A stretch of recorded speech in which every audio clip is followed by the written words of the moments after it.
टाकवडे येथे ग्रामदेवतांच्या नवीन मूर्तीची प्राणप्रतिष्ठापना सोहळ्यानिमित्त गुरुवारी मंगल कलशासह भव्य ग्रामप्रदक्षिणा शोभायात्रा उत्साहात पार पडली।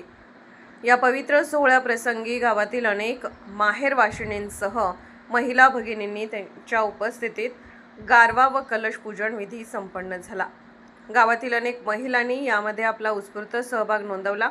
गावातील श्री शंभू महादेव मंदिर, श्री नृसिंह मंदिर व श्री रेणुका मंदिर येथे नवीन मूर्तीची प्राणप्रतिष्ठापना करण्यात आली।